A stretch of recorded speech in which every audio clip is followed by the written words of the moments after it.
Welcome back, boxing fans, experts, so-called experts, and casuals. Today we have a video of the top 10 reasons why Errol Spence would defeat Terence Crawford. I have a list that's kind of meshed together, so I might have two things at once, but I didn't want to make a top 20, so I kind of put some of them together, okay? So bear with me. All right, number one is high work rate and pressure, okay? Errol Spence is just a machine. They should have called him the Terminator instead of the Truth. So he's going to be, from the bell to the end of the 12th round, he's going to be on Terence Crawford like white on rice. And, you know, I don't know what Crawford's going to do to get him off, but just check out my next video. I'm going to talk about the 10 reasons why Crawford can beat Errol Spence too. Going into number two, better opposition. Let's be honest. In the 147 weight division, the welterweight, Errol Spence have actually fought better competition. Okay, Avenetian is not going to cut it. A retiring Sean Porter, not going to, no. And Kell Brook, that was just like a shell of himself, is not going to cut it.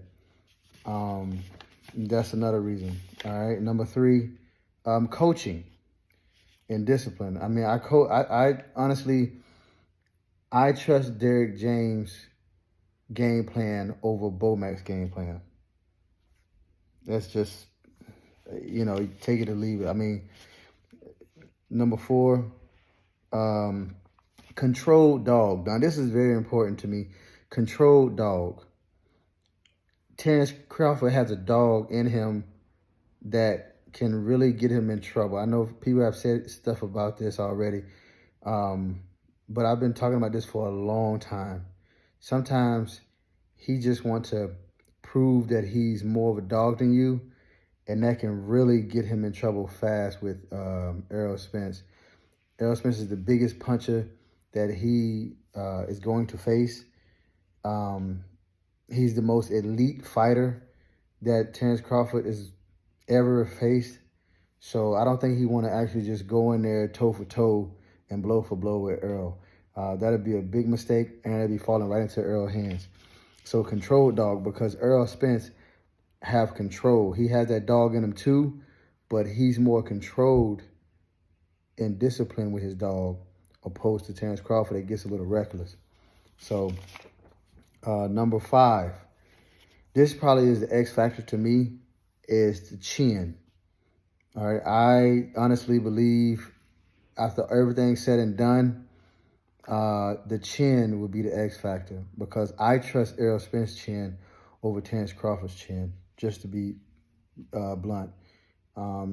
They pretty much match skill for skill and all that good stuff. You know, you can pretty much say, okay, this person got this person got that, and they pretty evenly match. But one thing I would say that's the glaring thing is the chin to me. Crawford's been rocked by smaller guys, you know, like Gamboa and the Mean Machine. And neither of those two hit harder than Errol Spence. So when he get clipped by Errol Spence on the chin, how is he going to take that? You know what I'm saying? We have size, actually, and true southpaw. We all know that Errol Spence is a true southpaw with the size. That's going to, you know, he's 5'9.5". Terence Crawford is like 5'8". Granted, yes, Terence Crawford reach kind of, you know, make up for that distance, but we'll talk about that on Terence Crawford's top 10 reasons. All right, but Errol Spence's size, to be able to, like, you know, move him around a little bit, kind of, I wouldn't say bully him, but he's going to be the biggest welterweight, and not only the biggest, but knows how to use his size. See, Kell Brook was a pretty big welterweight, But was he really using his size to his advantage? No, he wasn't. Just like a guy in basketball, you know, if you have a guy that's 7 foot, but he's shooting 3-pointers all the time, he's not really using his size. And if he's off that day, then you might be able to beat him. All right. So next we have body work. Everybody knows how prolific Errol Spence is with body work. His body work is ridiculous.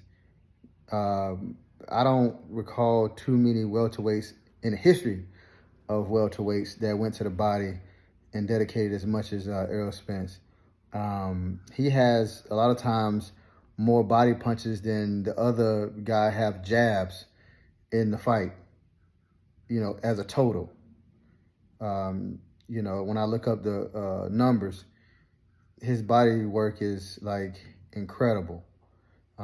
Will Terence Crawford's smaller frame be able to, you know, keep up with that body work? I mean, because he's going to attack the body. That's just who he is. Terence Crawford's not going to be able to stop that. Number 8, the educated jab. He definitely has an educated jab. He uses feints. He uses level changes. He uses different angles. His jab is, I would say, also probably the best jab in the welterweight division. You know, Crawford jab is pretty good, but Spence jab is definitely better than Crawford jab. Anybody that try to argue with you and say that Crawford jab is better than Spence jab don't know anything about boxing. Let's move on from that. And timing, number 9, timing and masterful fundamentals. So when you master the fundamentals, your timing is on point. Errol Spence mastered the fundamentals.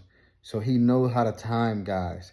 He knows how to put guys in the right position to get a shot off, but also keep himself protected.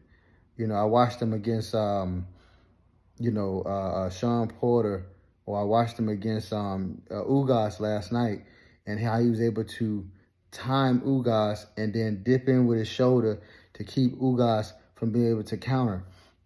That's going to be pivotal against a guy like Terence Crawford that's looking for the counter. And if he's able to smother his counter, then he would be able to pull off the victory.